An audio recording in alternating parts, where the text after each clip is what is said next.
Welcome, Okay. everyone. Bobbo's World Podcast featuring special guest Nick Comoroto. He's from AEW and Ring of Honor. How you doing today, Nick? Oh, I'm doing great. How are you today? I'm doing good. It's very warm out here. How is it up there? Oh, so yeah, right now I live in Maryland. It's really hot. Like I've been walking my dogs every day. You can tell they're like dead at the end of the walk. It's a Yeah, it's scorcher. pretty Oh, hot. where do you live? I live in New Orleans. Oh no. Oh yeah, it's it's probably really bad down there. Yeah, I'm trying to get back in shape, so I've been doing a lot of walks and stuff. And you get home and you're just drenched. hmm You run into a lot of alligators on your walks and all that. No, luckily we're not near the like swamps and stuff, but we've driven by and seen them. I was to say I lived in Florida for a little bit. They used to always be like the test for alligators. You go to water, if it's wet, there's an alligator in it. Yeah, yeah. So you were born in Blackwood, New Jersey? hmm How Yeah. was your childhood there? So Blackwood, New Jersey, like when people ask where I'm from, I just say Philadelphia, Pennsylvania. I was Mm. literally the Blackwood area is about I don't know. It took me about like 10 minutes to get to the Walt Whitman Bridge to Philly. So you always would say Philly. I went to high school at Gloucester Catholic. You could see the bridge to Philly from there. Oh, okay. So and when everybody like listens to me talk, I have a very thick Philly accent. It was a very blue collar area that I grew up, and sorry, there's bugs. It's all right. Uh, so very blue collar area. We were still up in the north, so everybody watched WWF when I grew up. Hmm. Very few people watched WCW. I used to always watch it, watch stuff on tapes. I was about to say, one of my presents, like for my birthday, it was like must have been my seventh or eighth birthday, was a VCR with a bunch of blank tapes. We weren't allowed to stay up late, so like I would always record Raw, and like I would watch with my friends. Like a whole bunch of us and our older brothers would get together and we would watch the pay-per-views through that. Um, my best friend Steve, he's still my best friend to this day. Last time I really saw him was my wedding, his wedding, not my wedding, his wedding. Uh, he's the one that introduced me to it. I I just remember I was in his basement one day. He had a big poster for WrestleMania 14 with the Michaels, Austin, and Tyson on it, Yeah. and like him and his brother used to were like arguing about it, and I was like, oh, I'd love to see this. And then that's when we just started watching, and we started watching it. We had I was about to say we always had like wrestling things in the basement. We would have it like at his pool. Eventually, I had trampolines, and all the kids from the neighborhood would like come join me with wrestling. I had the yeah, we had the toy belt. I painted it silver, had a Hmm. picture of a trampoline on it. It was called trampoline style wrestling. We Nice. Yeah, I would do that. Then I got into amateur wrestling because of it. Like I started amateur wrestling when I was like 9, and I stopped when I graduated from Gloucester County College. Uh, like I always like I got into amateur wrestling because I wanted to be a pro wrestler, and surprised because a lot of people when they used to look at me, they thought I was just some athlete that got brought into wrestling, Mm. or I got brought into pro wrestling. So you did amateur wrestling. That's awesome. hmm I So, like, I grew up a fat kid. I was a heavyweight my entire life up until high school when I like lost it all. I didn't really accomplish anything big until my later years of high school when I like grew into my body. I eventually like became like one of the top ranked in South Jersey. Then I was the top ranked in New Jersey. When I got into college, it was community college because like a lot of like they didn't offer a lot of big like scholarships for wrestling unless you were like the absolute best of the best. And I wanted to wrestle instead of play football. So I went to Gloucester County, which we were kind of like the South Jersey All Star team. I ended up like ranked sixth in the nation. I Wow. did very well, and then my freshman year of college, I blew out my knee. I came back my sophomore year in community college. You get 2 years. I went through a couple like bad things because the year it was like 2010 going into 2011, like the New Jersey, Philadelphia area, South Jersey, Philadelphia area, like a lot of people, like it was like one of those blue collar areas where a lot of people get into, like you get injured, they were prescribing painkillers, and then painkillers turns into worse things. Apparently, a bad batch came out, and then around Christmas time, my brother died of an overdose, Wow. and I was all messed up. And then Sorry to hear that. right before nationals, one of my closest friends, like we were on the offensive line together, and like when I was in college or when I was in high school, like he kind of had to hide that I was like a pro wrestling fan because it wasn't like cool at the time. And it's funny because because then when I got into college wrestling, like they're blasting like they had the what was it called, the WWE anthology at like Oh yeah, CD. yeah. They were playing that while we were like in practice. Like they were all like huge fans of it. Then, but right before nationals, I had a very close friend. We were on the offensive line together. A lot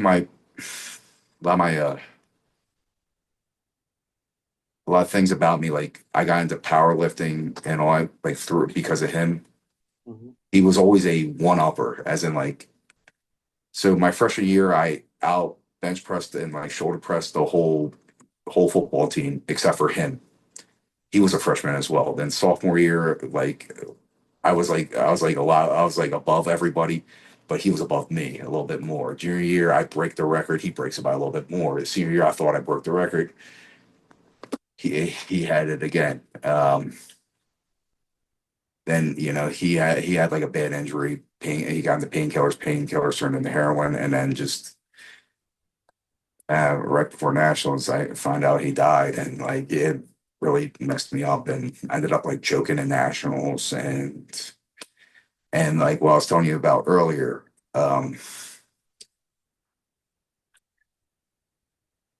Just like he was like a pro wrestling fan too, and I didn't really have to hide that I was like a fan around him. And I realized like life could end like that. So I go like I'm not going to go to another. I'm not going to try to be a college wrestler. This is what I wanted to do. So I got some money together and I found a wrestling school, and then that's when I started pro wrestling. And just I know this was kind of off the fly or whatever, just but like that's kind of how my journey started. That I mean, I'm sorry to hear that. Obviously, that's really hard, but it's kind of silver lining that he got you, like pushed you into pro wrestling and did what you wanted to do and stuff. It's nice to have that like memory of him still with you. Yeah, like oh, I remember kind of going over the story. Like his name was Harry. Mhm. I kind of went over like that story at a WWE Extra work before, and like because they got me in a room and they wanted me to cut a promo. Then it was a hey on the fly. It tells a story about you, and then I told about that whole story just on the fly, just all in like yeah, it kind of wowed them, and Mm. just like but that's kind of something that like kind of always like registers with me that like yeah you can't like you gotta go for it, and Yeah, past about 14 years I've been going for it. yeah, Uh, that's tough. yeah, Yeah, that's I mean, with you losing your brother and with that, I know I lost my sister. That's why I do this stuff. I do my nonprofit for her and stuff. So it's good that you're carrying on the name and uh like WWE saw that yeah. the realness and the emotion. Mhm. Yeah, like I was telling you about how like with him I got into like powerlifting. I like a Mhm. lot of my like background and all that. So like I did amateur wrestling. I used to do like contests and all that, like with like bench press contests and all that. I recently just like won a trophy in a powerlifting contest. And it wasn't something I was like prepping for. I just like coming back from surgery. I wanted to see if I still had some stuff left in me, and I did. Uh, Should you lift? so oh yeah, so like yeah, I'm a big time like power lifter, and I like uh yeah, like I don't know, like there's like a small video about it, but in the performance center they had like they used to have this PC combine and all that, and like Oh yeah. I I broke the bench press record and like all that with that there. Well, not the record, but like I won it that year. The record still is held by Otis. Oh Uh, yeah. Yeah. like I might be able to beat it now, but I didn't beat it at the time. Uh, and like that, I'll say one time that like weight room and all that, they had this coach Sean Hayes, like a strength coach. I'm pretty sure he does like stuff for the XFL now. He was probably one of the best, he was one of the best strength coaches well, not one of the best. He was the best strength coach I've ever had, and like he gets you like hyped up, and like a lot of my problems with lifting is just like I would have too much ADD in the gym and I would keep going and I would hurt myself and all. I just he always made sure he goes like Nick, when you fix this, when you fix this, and then like when I keep lifting, he used to come up to me and tell me like you get the hell out of here, like you're done. And then I was like, I was probably at the healthiest I've been. I was probably at the healthiest of my life when I was like working out with them. And yeah, just like speaking of like when I was telling you the story about Harry being a one upper before, I had a very close friend that was a one upper in the performance center. His name was Bugenhagen, Rick Boogs. Oh yeah. Yeah. And like he's a he got recruited. He's just a little freak of nature. Like just some of the stuff he would do, like he was a famous like fitness influencer, but he just does like outrageous lifts, like thinks of like the most like unconventional, like dangerous stuff, and then he'll do it. He he recently just got announced with the American Gladiators and all that. Oh yeah. Yeah. Yeah. I'll let you in on a secret. He got the interview because of me. Oh really? I interviewed with them too. And they told me like, hey, if there's anybody you want us to if you want to refer to us, like let us know. Then I told Boogs to go do it. They loved him, and when they did tryouts, it was like when I was recovering from surgery. So like I'm pretty sure like there was no way I'd be able to do it, but apparently he murdered everybody in the tryouts. Yeah. Yeah. He's a big dude. So when That's did you officially debut in wrestling? Do you remember like your first match or anything? okay. I'll go over all that too. So like after the whole thing, and like I wanted to save up. First school I joined was in like the summer of 2011. It was called the OTW Monster Factory. Oh yeah. Yeah. Yep. There was this place in Belmar, New Jersey. It was like it originally had the Monster Factory name on it. Um, I trained that summer. Usually the summer they would have shows every weekend, like little small shows. And then like once every couple weeks they would have one bigger night show. So I was getting work every week when I was with them, but like during the summers they would have off. So I was training throughout that summer. Then October of 2011 was my first match. And then I was with the OTW guys for a couple of years. It's funny because I just remember one week, the guy's name was Ed that ran the school, Ed the Razor or whatever. Like he was a fun character. He came in just because like one day he just goes like, we are no longer the Monster Factory. That was when the Monster Factory got bought by somebody else. Hmm. I but I was with them, trained with them for a couple of years, and then I was getting a lot of matches. It's just like the same thing with the actual Monster Factory. I joined the actual Monster Factory in I'm gonna say was it 2014 or 2013? Somewhere like I think it might have been 2014. Okay. And then the Monster Factory I joined in Paulsboro, New Jersey was this guy Danny Cage ran it, Mhm. and the people who trained me were QT Marshall and Luis Martinez. Luis Martinez, who ended up becoming Damian Priest in the WWE. Oh, okay. Yeah, and like we had a lot of studs come out of that class. Like they said like they were saying QT and Luis are from our class. Like they weren't students. They were the ones that trained us, but it was like me, Matt Riddle, Preston Vance, Oh wow. like this guy LSG. Like I'm upset he never really broke out. Uh, Shaheem had problems breaking out, like, but like we had a lot of like people that like nobody like heard of, like come out of there because our school wasn't really like we weren't affiliated with a lot of like independent wrestling, and that was like something that kind of hurt us because like we were sort of like stuck in there. Um, Mhm. like us trying to break out. I remember after my WWE tryout, like they wanted me to get involved with Evolve, and just I had a lot of problems trying to get into Evolve, and just eventually that it was. And it's funny, Blackwood, New Jersey, the CZW JoJo is right there. So, but like, I did some stuff with like Ring of Honor here or there, and yeah, but like the Monster Fighter getting trained by like people who ended up becoming what they were. Like I was at the right place. Mhm. Yeah. Um, I I mean, also try, QT Marshall is underrated in my opinion. He's a really good wrestler. that's the whole consensus backstage. And like you'll read like what people on Twitter and all that say about him, and that bothers me than what they say about me. Mhm. People don't realize how good QT is because he was trained a certain way to make the other guy look very, very good. Right. And he keeps it basic. He's probably the most unselfish wrestler out there, and that hurts a lot of people. Like he understands you. You'll talk about people like, oh, he's a good heel or whatever. Like, no, they're not good heels if you like them. People complain about like, oh, like a lot of people say, oh, like like I'm a heel, I'm not supposed to do this or like whatever, and then people interpret it as like, oh, you mean as a heel you're not supposed to be a good wrestler?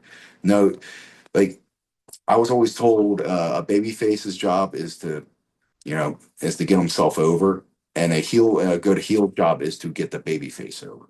Right. Yep. And if your job and if you're a heel, you're going out there and you're going to get yourself and like you're going out of your way to try to get yourself cheered. Mhm. Now, sorry, I'm starting my words a lot. If you're a heel and you're going out of your way to try to get yourself cheered or try to get yourself sympathetic, then you are failing as a heel. Right. Yeah. That is my opinion. Yeah, I You mean, should, QT got booed out of the building. He was a good heel. yeah. So I remember like the whole factory thing with him, working with him, and just like every week, like we had something called the factory match. I call it the factory match, where we would find out last second we were the main event of Dark or Elevation. We always found out the last second. QT has to do a backstage job. He has to do his VP job. He has to do so. He's running around doing a bunch of stuff, and like, okay, we're getting it together. We get out there, and it's gonna like we're like it could have been. There was so much of a big chance of it being completely chaotic, but we end up having like a big like fireworks match, and then the crowd's going nuts, just booing QT out of the building. Yeah. The thing is, like we never won. QT doesn't get the like he's not allowed to have the mic for 20 minutes and bury the town. He's not allowed to like walk away winning all the time. But he would still have the entire building booing him out of the building. And no, like yeah, like he was that good. Like he is that good. Like Yeah, he The Costco guy got brought in, and they like, okay, he's working with like. There's a reason why, like, when you bring in like the Costco guy who hasn't wrestled or whatever, he works with QT. yeah. Yeah. Yeah, he's Mr. Reliable. Hmm. Yeah, that's yeah, QT, I think he's way underrated, like you Hmm. said. So did your tryout for WWE, was that your first, that's when you got the developmental deal and everything?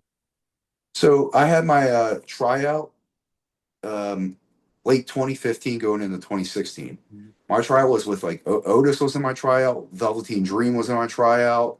Trying to think who are like some bigger names. I think Babatunde was in my tryout. Vanessa Bourne. Yeah, there was a couple of them, and then so I felt like I did a very good job at my tryout, and then the email I got back was a little different than everybody else's about going like, hey. we are interested in you. We just don't know when we're going to bring you in.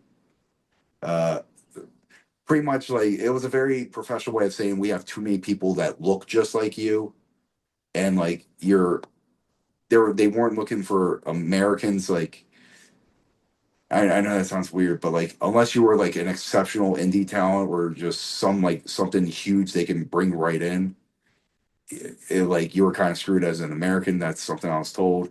And then like yeah, we had a lot of people that looked just like you, but we're planning on picking you up either late 2016 or early 2017. And then I sat on that list for a couple years, and then like I don't know what's gonna happen. I I got I got handpicked for this Ring of Honor dojo program. I don't know if you ever heard of that. Yep. So in the later day, like in the last days of like ROH and all that, like Joey Mercury was like the head trainer or whatever. They were like starting a program to start bringing in people like, and I was one of the handpicked guys with the first class. There was me. There was trying to think of bigger names that came out of there, but like, the Gates of Agony. Khan was there with Yeah. me. Tahuti Miles, Ashante the Adonis was in my Mhm. class. Trying to think of bigger names that came out of there. My wife, Oh, like really? I met her through that. She was a referee, uh, still is, but like she just mainly does her regular job now. Uh, so and then what happened is pretty much as soon as I appeared on Ring of Honor, I got a random email from Kenny going like, "Hey Nick, I'm sorry we haven't talked in a while, but do you want that job?" You know, Of course. you know. Then yeah, they brought me right in. Of course, right when you get on ROH, you get brought in. That's Yeah, funny. it was around the So, time. It was around the time I like. So there was. It was around the time they were like doing All Out, or no, not All Out, All In, and like all that oh too. yeah, And like I was tied to those people, and then All In was technically like Ring of Honor and was like doing all the stuff, even though it was technically like the elite people. right. Uh, like I'm pretty sure it was like Ring of Honor's cameraman and all that, like and I remember just like a bunch of us got snagged. But like I got, I'll put this out there. I got snagged before the announcement of the what's it called show, the Madison Square Garden show. Oh yeah, yeah. Yeah. Yeah, ooh, some people were yeah, people were pretty pissed about Ring of Honor doing the Madison Square Garden show, and but yeah, I got snagged as soon as I appeared on Ring of Honor TV. I was like, shit, I should have just did this to begin with. Uh, so then yeah, I got brought into the PC. I began in February 2019. I loved it. I like like I'm somebody like I love working out. Like something they beat into our brains at the Monster Factory was just like we had to set up the ring everywhere we went. We had to you know, yeah, it was pretty rough how they used to beat us up at the Monster Factory, and then just like we would have to stay late for all this stuff, come early the next day when we did like camps. The ring had to be set up. The ring had to be perfect. We had like the one thing we were taught by Danny Cage was how to eat shit and like it. Then you go to the PC and like, some people complain about basic stuff. Oh, we have to go to these shows and set it up. Like this is nothing. Like I don't have to go to like my regular job after this. This is my job. And like, I loved working out. Like I was very happy. And then I could tell the coaches knew too. Like the coaches liked me there. Uh, One problem is just like they were trying to figure out something for me to do. Like, so when I came in, I, like I, I felt like I understood wrestling a little bit, but like I was still green as goose shit. I was, like I wasn't on a Adam Cole level as a wrestler, and nowhere near it. Like the people they were throwing on TV were like very experienced people, and like if you also look at me, like like I'm huge. I have powerlifting records. I stick out like a sore thumb. Are you just gonna? If they started throwing me out there, they would like people would start noticing me. Like I can't blend in. So like I perfectly like I understood why I wasn't getting used for stuff, but like they kept me on the coconut loops. And gonna be honest, like those coconut loops are something that I feel are very useful for people that are like you're trying to develop in the stars, like or trying to develop from the ground up. They talk about house shows. So the coconut loops in like NXT and all that, I really liked them. They were these small shows in VFW halls all over Florida, and it was just a development town. We went there, like it was very like we went there. We just did a bunch of PVC pipe and like curtains and all that, the block off, and then we had a ring. And so we would get there. We will get there a little earlier. We have the show set up. We will have a match card around like 4 o'clock. Hey, these two, and here's your agent. We will get some stuff together. Then we will have a production meeting around 5:30, and we will go down the card from the main event down of like, hey, the main event's this versus this. So what's some stuff you guys are doing? Like, hey, we're gonna be working on this, and I'm up with this, and we're gonna be doing this. Okay, everybody else that's on the show, stay away from that, and stay away from doing any of that stuff. Then once we had the production meeting going down, we would go and like get our matches like finalized around 7 o'clock. The show would start like 7:30.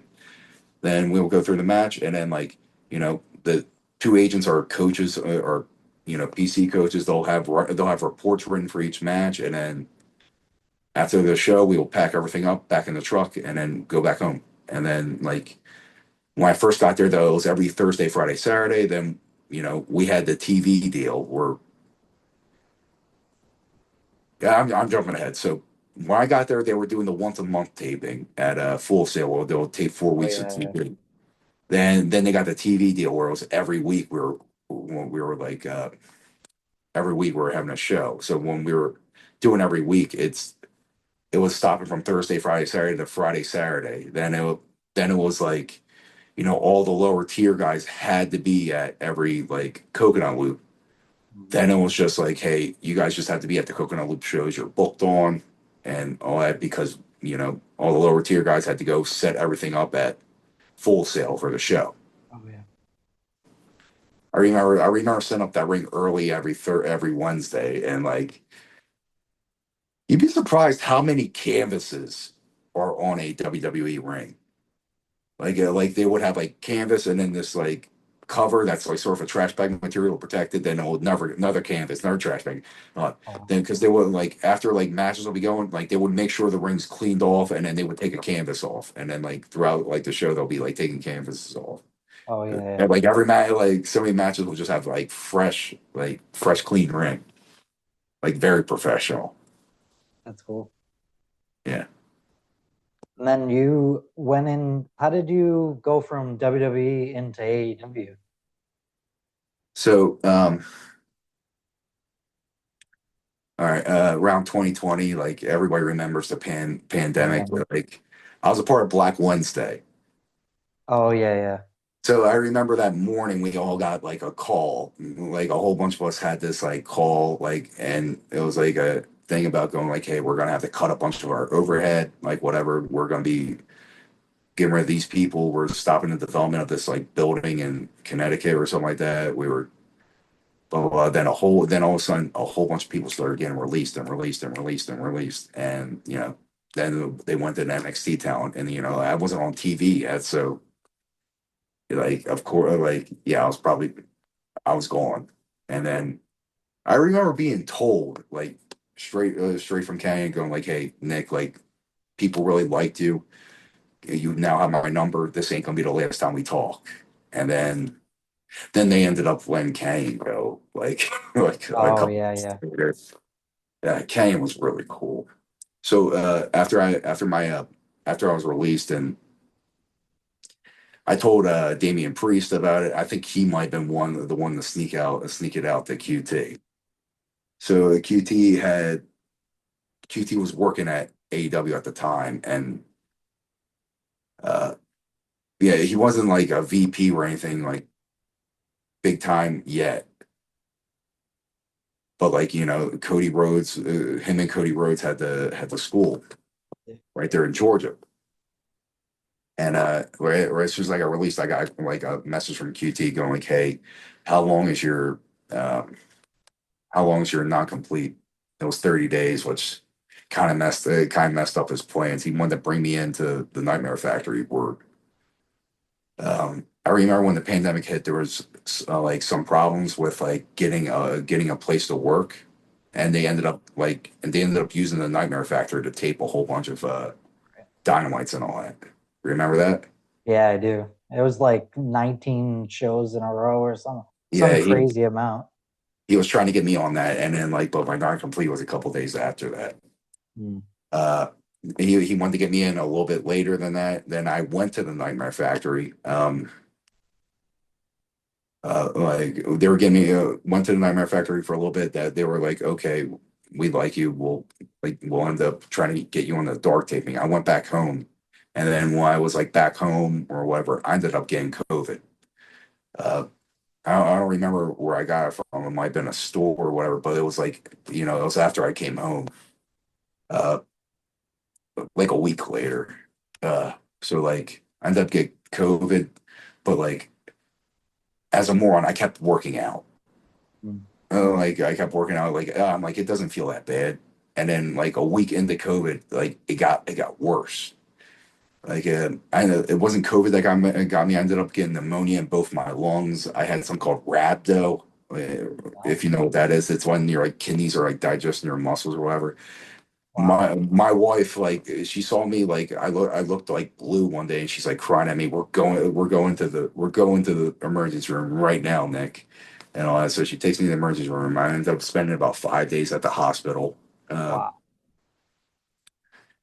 and yeah, I like, oh wow, this is bad. And then I ended up going home, and then there was like I had to, so like there was problems with like insurance because I had Florida insurance and I was in Maryland with my wife at the time.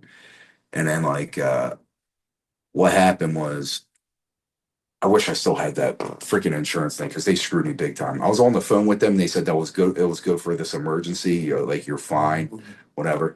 And then like I wasn't for like I didn't say I wanted to go to the ICU when I was in the emergency room. They took me into the ICU. Right. They had me hold this thing. When they were like, oh, and then all of a sudden this guy appears with a wheelchair. He goes, "You got pneumonia in both your lungs. We're going to the ICU." And I was on the phone with people from my health insurance. They go like, "You're good." My health insurance agent says you're good. Whatever. I ended up getting a letter in the mail shortly later of going like saying like, "Hey, like you were in the ICU, but you didn't need to be on dialysis and you didn't need to be put on oxygen. So it technically wasn't an emergency. We're not going to cover this." And That's I'm like, horrible. I'm flipping out. They said it was good. They said I was good. And then I ended up like, you know, I so I was switching insurances. I had to make sure I got medically cleared. Like I didn't know if I needed to be medically cleared, but I waited till like I got the insurance and the doctor said like, yeah, like you're all healed up and good to go. And then I called up QT. I had my first show in Alabama in Mm. like mid-September area. Then I called up QT and then I went straight to Jacksonville like shortly after, and I had my first AEW dark match. I wrestled Darby Allin, Oh and yeah, yeah. I say Tony, like a lot of people took one look at me and they go like, "Oh my god, this guy looks really cool." And then like I wrestled Darby. I come backstage. Tony goes, "That was awesome. I'm definitely gonna call you back." Darby was a little upset because I didn't realize he's a like yeah I hit him a little hard with some things and I got a little overexcited. And he's a little guy, but Yeah. then like that was all right. Then I got brought back again, and then brought back again. Well, yeah, I got brought back again. I did two more shows and like two more darks. They liked it. Then um, I think it was Tony's idea with the factory thing. Right. So and then like the way QT was pitching it was like the main part of the stable was actually a go-go. We were like it was about getting a go-go over. They invested a lot in a go-go or whatever. And then QT had me like I was kind of help training. I was helping train this guy. His name's Brick Aldridge. Uh, and it's like sort of a sin what happened to him. But like apparently Brick Aldridge came into the Nightmare Factory with Braun Breaker. Oh, Brick was Braun's strength coach for the NFL Combine and all that. Brick was a former St. Louis Ram, like a fullback for a cup of coffee. He was an absolute freak of nature, and he was like me, like a big hairy guy, but like a little shorter, and mhm. like he was picking stuff up so fast or whatever, and it was supposed to be me and him as a tag team. A go go got brought in, and then like okay, and like they were on the cusp of like liking it or whatever. Then all of a sudden, I think they were going over stuff for Darks the next day, and Tony bought this Baltimore song for Jungle Boy. Yeah. And he goes like, I want a big guy to beat up Jungle Boy and Jungle Boy to like power through and then win or whatever. And he goes, I need a guy. He goes, then he turns over to QT. He goes like, oh my god, like let's use Komodo, Komodo. He pronounced my name wrong. And then QT's like, oh no, I like Colorado's home in like Maryland or whatever. Like, what? Then QT's like trying to text me at like 4 a.m. going like, hey, is there any way you can get here? Like get a flight, whatever. Well, blah, blah, blah. My dog wakes me up at 6 a.m. to go to the bathroom. And then I see all the texts and then I get the first flight I can. They get to Jacksonville. Which and it sucks because I didn't know how easy like Southwest was at the time. I was looking at everything. Everything else was a connecting flight. Mhm. And then I'm like, okay, I got the first flight I can, but like I'm not landing until like 4 or 5 p.m. Like it's gonna be a little rough. Luckily, I already had I had my own COVID test like from like a Oh, couple okay. of days before. Um, but they like yeah, I had my own COVID test from a couple of days before. So in between flights where I'm in North Carolina or whatever, I'm like talking to QT. I go like, okay, what's going on? Like it's gonna be a little rush to get there. He goes, yeah, Nick, don't worry. Like they want you Tony specifically wanted you for a dark match against Jungle Boy. So I'm like, oh. And then that's a big sigh of relief on me, because like AEW Darks are taped afterwards, so I'm like, oh yeah, it's gonna be like freaking midnight by the time I at least midnight by the time I wrestle him. So I have like all this time to get ready or whatever. So then I land and then I get there. They do a second test for me out right outside the building to make sure everything's good. Everything was good. They brought me in. They go like, okay, you and Jungle Boy like AEW Dark or whatever. And I'm like, okay. And I'm just relaxing. All he goes, oh no, like you guys are a pre-show match. So I had about like 40 minutes to like make sure John Boy like knew everything he wanted to do, whatever, get ready and get out there. And like,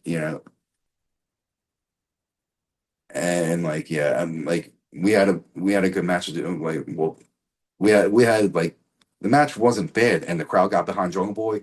And like I was told like I was given a specific job for the match and I did that. Uh I remember Dean Malenko really liked it. He was our agent. Then QT comes up to me, he goes, yeah, like that angle, that factory angle that's been talked up, like it's gonna happen and you're gonna get a contract. So yeah, I got called up in the middle of the night to fly like from one side of the country to the other, the melee wrestle or whatever. So like, that's how an opportunity happens. And then um so Aaron Solo got hired and he ended up getting the part that like Brick was supposed to get. Mm. And so I never knew Aaron Solo, and Aaron Solo was actually really good. Like him and Ricky Yeah. Starks came in together. Um,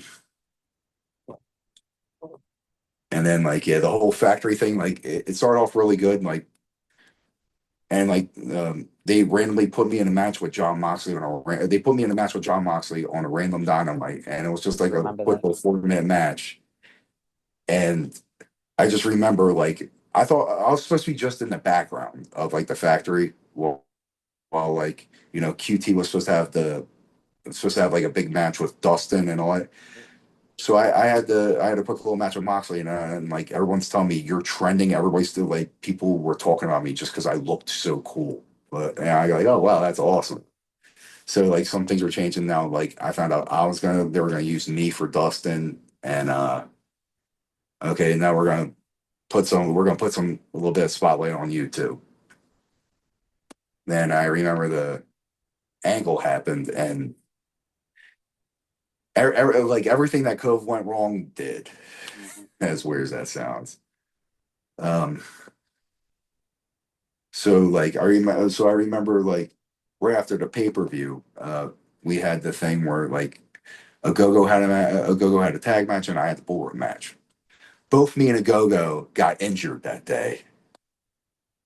Um, yeah. So like in the like a go-go had to go get like another eye surgery and he had to go fix some stuff with his visa. Then I wrestled Dustin in the opening seconds that bull rope. Like I don't know if you can see my bicep, but you see that little gap right here? Yeah. I had a partial I tore my bicep in the opening seconds. So I like in the whole match I was like in a panic wrestling with like one arm. I get through it and like so I'll be honest, the tear didn't feel that bad. It felt like you ever work out your biceps super hard, then you go to grab something and just everything like locks into place. You got like Yes. Yeah. so it felt like that the entire match. So I'm like, oh yeah, so something's wrong, but like it's not that bad. So I'm like trying to I power through some stuff and like I'm kind of like, oh crap, like I gotta figure out how I'm gonna do this now or whatever. Then right after the bell rings, I'm like, oh crap, yeah, I messed something up over here. And then I tell the ref he points me to the doctor. I go like, yeah, my arm's bothering me. He points me to the doctor. I go walk right to the doctor. I go like, hey, I think there's something wrong. And before I could even finish, the doctor goes, "You tore your bicep. Come here." Like, because you can see, like, it was like the way it was. Oh wow. And then, like, so I didn't need surgery. It wasn't like a complete, like, I didn't need surgery, but it took me a couple months to get medically cleared again. So that's why, like, right after the match, you saw me, like, I was on the outside for everything. Like, and like, I never got touched or like whatever. Like, but then yeah, after I got cleared, that's when like that's when they brought in like a whole bunch of people that were like already names and all that. So you didn't yeah, so like yeah, I was kind of screwed at that point. There was like really nothing to do with us. So we just kept going. And Yeah. yeah.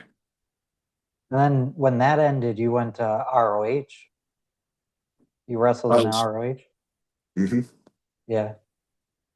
So like ROH is also a Tony Khan like own Yeah. thing. It's taped after a collision or whatever. So after after the factory ended, they started bringing me into ROH. Like they're like they kept trying to find something to do with me, and stuff kept getting like shot down. Like I remember like the it was pitched. There was like a pitch for me with like Arn Anderson. They like Really? I remember I was pitched to go with LFI at one point. I uh I never really like heard about it, but like yeah, somebody told me like yeah, like what they ended up using Preston Vance for. Like Oh, right. I was pitched for. That didn't go through. Uh, like the current thing I was doing was actually pretty funny. The Nicky Boy thing. It was a so yeah, like Tony Khan lost the Sopranos, and he wanted to do something like that with like QT, and like I was like the only other Italian there. Like so QT had this like idea for me, and like I didn't mind it at all because like QT's wife Carolyn has like a very like New York Italian family that looks like something out of Sopranos, and then she has this uncle named Uncle John that's like an older man, and she had another uncle named John Boy who was this like big 45-year-old man, but they call him John Boy. So he goes, yeah, why don't we try this with you? And like he wanted me to like clean up myself, and then he brought up like Razor Ramon, and I had like a whole soft spot for him. So I'm like, okay, how can I do this? And then I remember one week he goes, hey, why don't we do velour jumpsuits? So I bought like a whole bunch got bought on like fast order, so they didn't have logos on them. So, Mhm. but we had all of them, and then the hat wasn't for me either. So like remember that goofy hat I always had, like so I bought it originally for QT. Um, yeah, he has like this whole process with his hair he has to do. Like he's like getting his hair done while he has to call his match while he has to like get other stuff done and like all that, like while he's just like managing us and and like he's always in such a rush and I'm like, hey, hat. That way you don't have to like sit and like rush yourself over to like the hairdressers and get all this stuff. Just throw the hat on. And then so eventually he texted me that day, like I gave him the hat. He goes, I think you should wear this. And I'm like, okay, I'll wear it. And then like I put on the Vore jumpsuit and they're like, oh hey, you look really cool. Then all of a sudden I look around, I go like, I'm the only one wearing this. Like, I guess that's just my thing now. Um, but then yeah, then when the factory broke up, I was on RH for a while. Yeah. Hmm. And then you hurt your hip. How did that happen? Oh, you're going. So with the hip stuff, like I've had hip issues probably for a while now. Oh, So I had something called an FAI my whole life. If you've ever heard of that, no. like a normal femur bone's like this, and it's a ball and socket joint for your hip, Hmm. and it fits in nice and well. My hip joint's kind of like my femur's kind of like misshapen. So every time I would try to squat deep, get into a split, it would catch. And Oh, over the years, that thing would just grind and grind and grind and grind. So like and it just get like my hip was hurting sometimes and it just kept getting worse and worse and worse and like I always wondered why I always had like my squat wasn't like catching up that fast. Like mm, I had such a problem squatting deep. I like my legs weren't getting as big as like because like the whole powerlifting thing. Like I was like kind of upset like despite like whatever I was doing it wasn't getting better. And then just like over the past couple years like all of a sudden just be in like terrible pain after I wrestled, or just like all of a sudden like everything's like pulling and just like I get out of bed, I'm really stiff, and it just kept getting worse and worse and worse. And then about I think about 2 years ago now, I finally go like, all right, I'm gonna go get this looked at. I go to the doctor. They go like, oh my god, like you've had an FAI and like a torn labrum. We would recommend surgery to go fix that, but there's nothing left in your hip. Like there was no oh, cartilage left. Like my labrum was like torn through. It was like obliterated. He goes like you can try to tough out as much as you can, but you need a hip replacement. Like there's no fixing this. Um, so I go like I'm like trying to figure out what I do, and then I found out about something called resurfacing because Undertaker had that surgery, oh, okay, yeah. and then I messaged my orthopedic doctor about it. I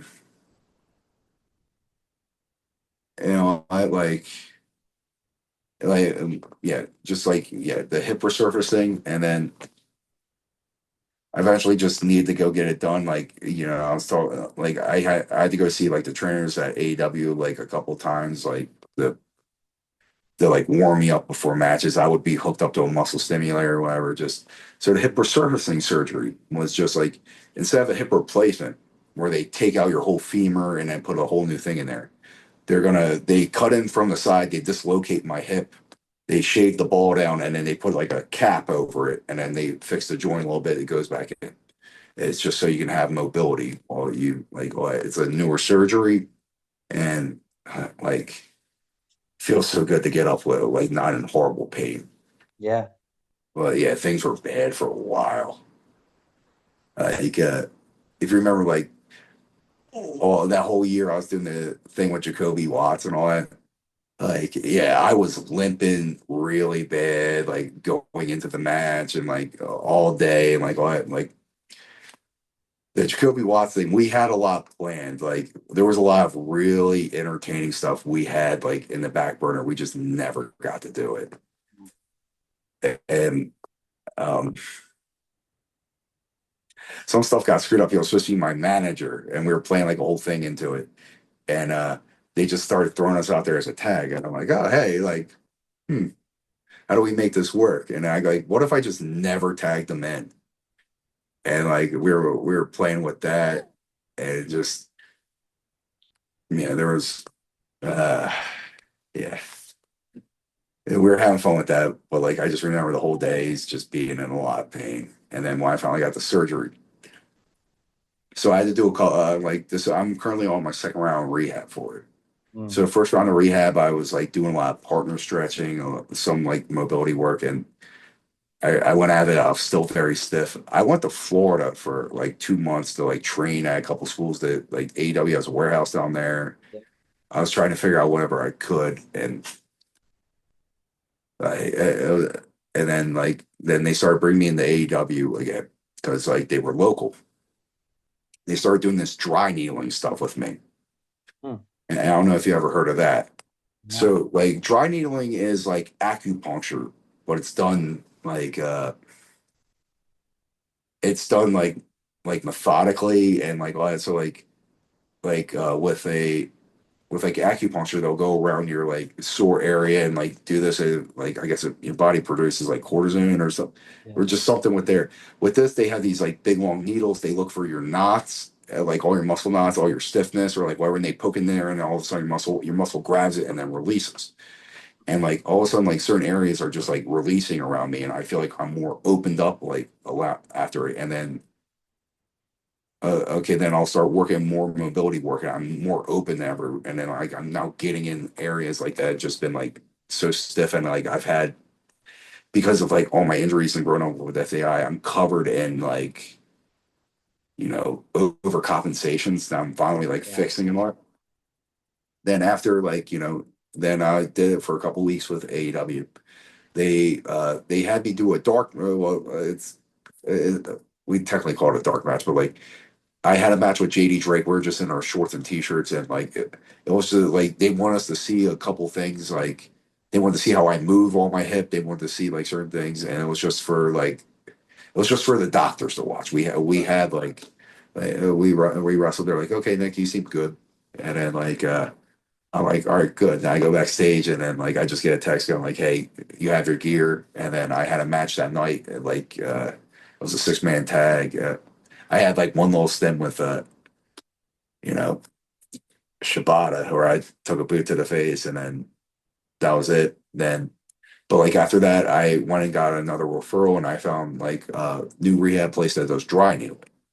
mm, And like the past like month and a half or so, I've been like doing a lot of dry needling, and then I'll go to like the gym.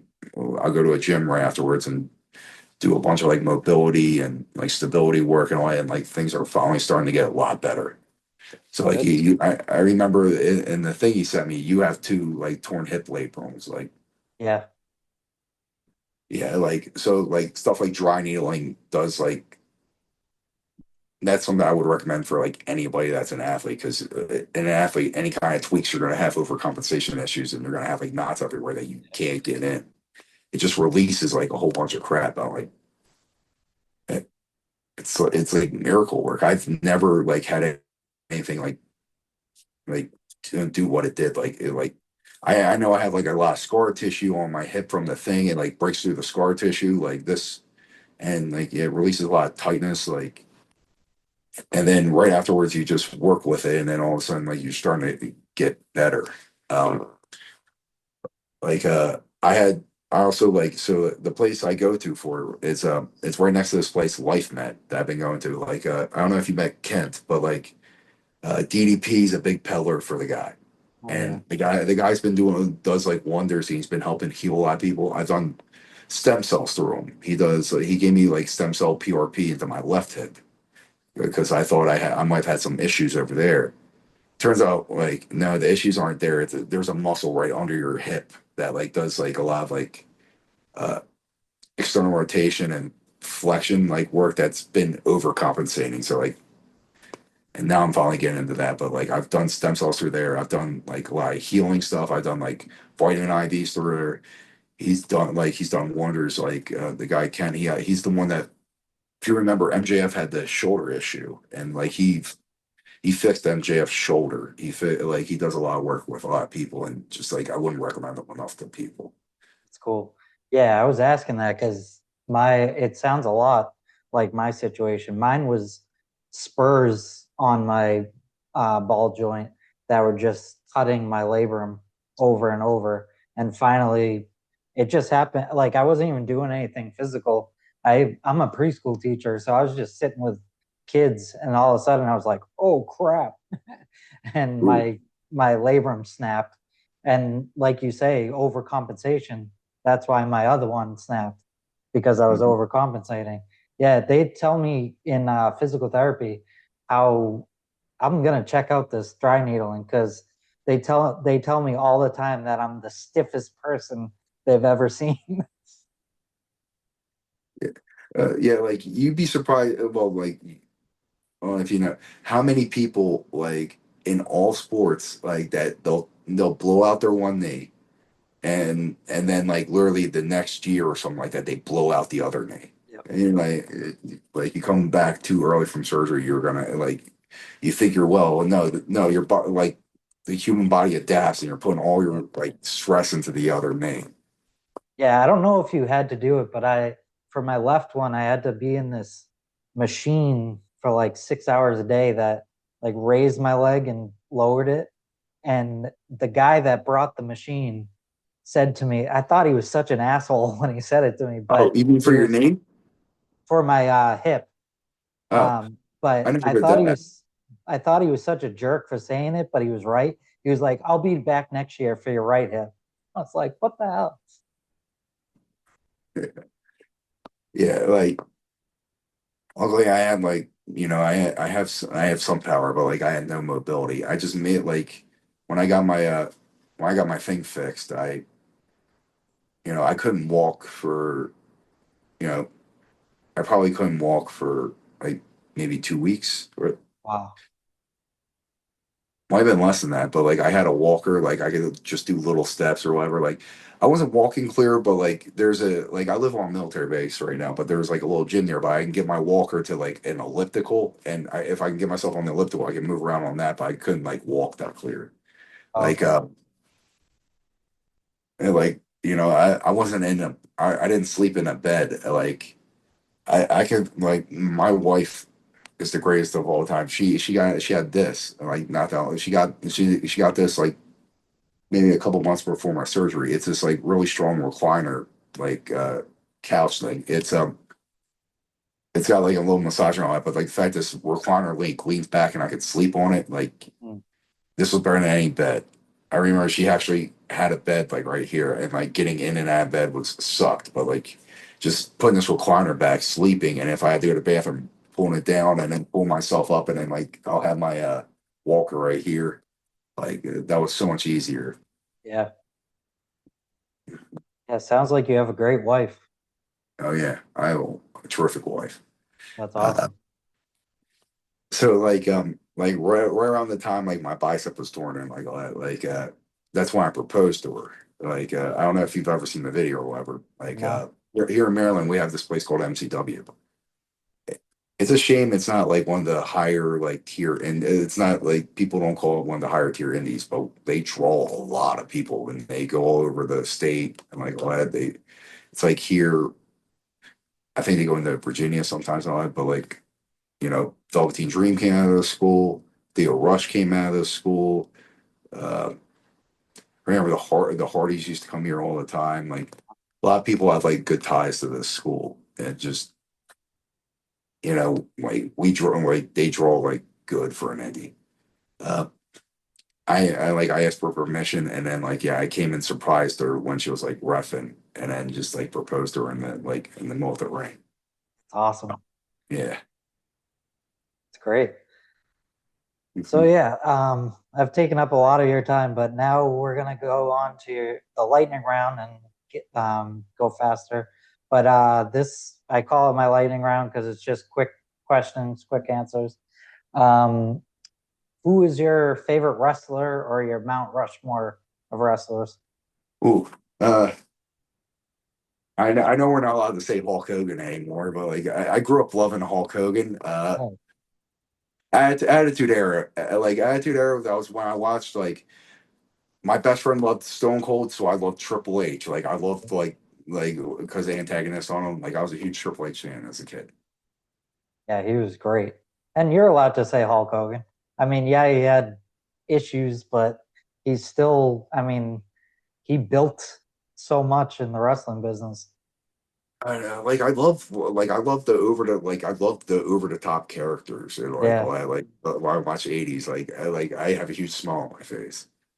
How can anybody like not like that Saturday night cartoon, well, Saturday morning cartoon era of like everything? Yep. Like it's so funny. Like in the 2010s, nobody like there was a whole bunch of nostalgia for all that stuff. Like and that's when comic Yep. book movies like got big again. Like Star Wars blew up again. Uh, People were very nostalgic for '80s stuff, and yet there were yet like wrestling didn't like try to like go back to like that. I felt like there could have been a huge appeal for like an '80s style wrestling.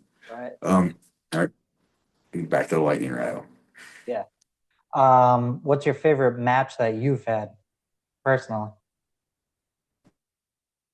Oof. Uh, I have a couple, but one off the top of my head I was always proud of was the Kesha match. It was a random match that was thrown onto that was like thrown into a California show. We were supposed to have like 10 to 15, like we were supposed to have like a longer match, and like you might like it may surprise you, but like I called the match. That was my first like I know I've worked with people that don't speak English before, but like this was like my first one-on-one match with like a guy who does not speak English. And Mhm. like right before the match, they like a lot of time got taken off, and I felt like I led that match a lot more. And just the catch is like a huge stud. Like he's good at whatever you put him in. Yeah. Like and like I'm just like proud of like how I kind of handle like things like going wrong and like like the match getting cut right there, and then like I had an entire crowd heckle me, calling me like Jim Duggan, but like instead of like crying about it, like I purposely changed some stuff and held down like Takesha and like stopped so I would let them chant it at me, and like they were having fun with it. Nice. All right. That's cool. Yeah, he's really good. What's your favorite match outside of yours? So like all-time match. Like I always say Stone Cold versus Bret Hart, the double turn. WrestleMania 13. Yeah. I, like ooh, off the top of my head, the Taker Michaels WrestleMania match, like the first one, Yep. like 25. yeah, it was just like like wrestling like sort of changed after that, but like oh Yeah. my god, that like just out of nowhere that I think great. Yeah, that was clo as close as perfection that you could get that match. Mhm. What's your favorite TV show? Oof. But I used to like probably South Park. I grew up loving South Park, like of all time. Like I don't, so I still watch Dragon Ball Z. I still they're like stuff that like molded me as a child. Probably Dragon Ball Z. Yeah. South Park is still getting a lot of Yeah. popularity right now.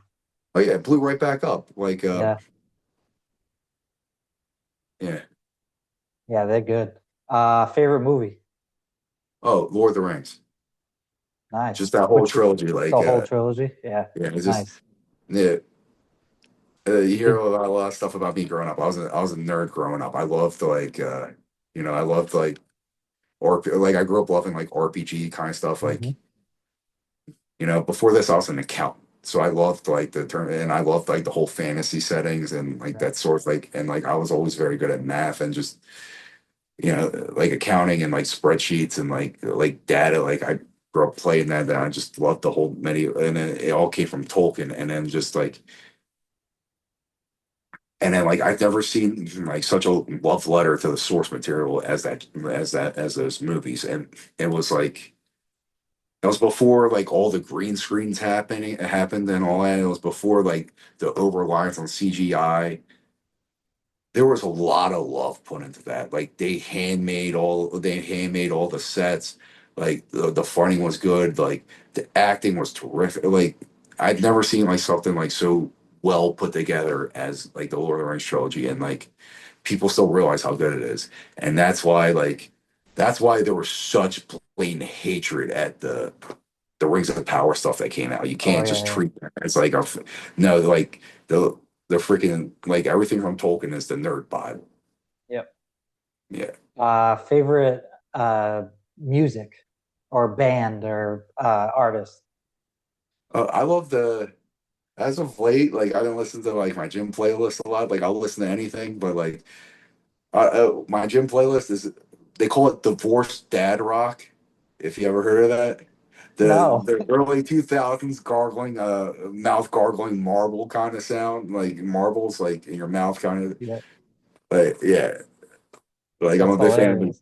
the divorced dad rock. I when I first heard like that term, I thought it was hilarious. That is so funny. Favorite food, like your cheat meal. I'm assuming you diet and Oh all no, that I don't being think us.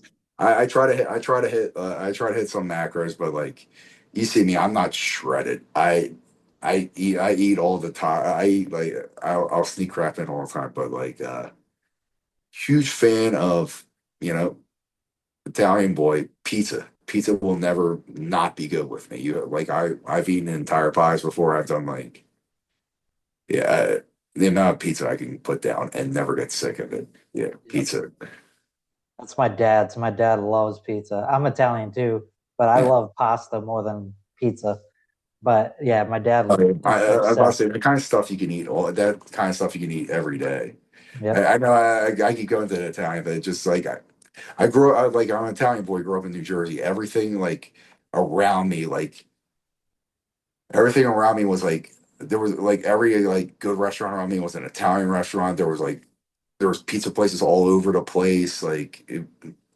It's so different. Like I live in Maryland now, just looking around, like why isn't there anything here? When I was the first like my first accounting job was at this place called Jordan where they owned about 43 different Domino's franchises, and like I'm like laughing when I look at it, like they do three different states, like they had some PA stores and I think they had some New York stores, so I had to calculate different averages for like different because they had different minimum wages and like all this like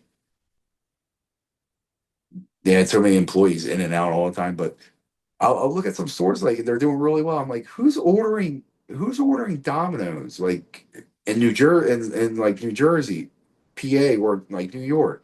Like to go to Domino's, you pass like three or four mom and pop like very good pizza places. Who the hell wants to go to Domino's? But they were doing well. Yeah, I wish there was better Italian down here. There's some, but it's really expensive. More down here is more like crawfish and gumbo and all that. So when I was in New Orleans, that area before, like they had a mufafa in, and I like that's literally like that's like an Italian hoagie, like as a sandwich. Yeah, yeah, I was like, how's this not like a New Jersey thing and this is a New Orleans thing? yeah, yeah. Yeah, they have a lot of they call them po' boys, which is a Okay. sub, but they have a lot of po' boy stuff. Po' boys and what do they call it? The ice with the food flavoring. Snowballs. Oh yeah. They have tons of those. Over around here, the like during the summers and all that, like you'll see like the little stands with snowballs everywhere Yeah. here, the snow cones or whatever. Yeah. What's your favorite animal? Oh, I'm a dog lover. If you can't tell, that picture up here is like a big Yeah. thing with like white dogs on it. I was about to say my wife's a dog lover. Like I got two little dogs right here. I have a Cocker Spaniel and a Brittany Spaniel. We were Nice. told that Brittany Spaniel was a Cocker Spaniel when we got him, but like my wife loves the Cocker Spaniel. She loves like they have to be they're a Velcro dog. They have to like be on you, hugging you, cuddling with you every day. They're they get away with a lot. Yeah. Like I don't want to like if they get all like if they break away from their leash and they're like barking at people or whatever, just because they're very cute little dogs. Nobody's gonna get mad. No, nobody's gonna get mad. That's funny. All right. Well, I've taken up a lot of your time and I appreciate you doing this. Are there any socials or plugs you want to do? Well, you can always do my Twitter at Mr. underscore Freak Beast, my Instagram at Mr. underscore Freak Beast. Uh, tomorrow night I'm working a Pennsylvania show. It's called PPW. I'm in a tag match with Rembrandt, and like that was the place I actually worked before I like ever like really broke out. Nice. I'm excited to go there. I'm doing a meet and greet as well. That'd be great. Yeah, Yeah. go check that out. And for me, if you, the reason I'm doing this, if everybody knows, it's sweetsadie.org. We do, it's a nonprofit in honor of my sister that passed away in 2020. And we give two $1,500 scholarships to people with disabilities. And then we raise money for research for ALS and muscular dystrophy to combat those horrible diseases. And I think I'm Bobbo's World on everything. I always forget what my stuff is. So I'll put it down below and I'll put his down below. So Nick, Okay. thank you so much for being on this. I really appreciate it. All right, no problem. And I wish you best. And I can't wait to see you again on TV and wrestling around. All right. Thank you so much and look forward to it. All right. Have a good day. See you later. Yeah.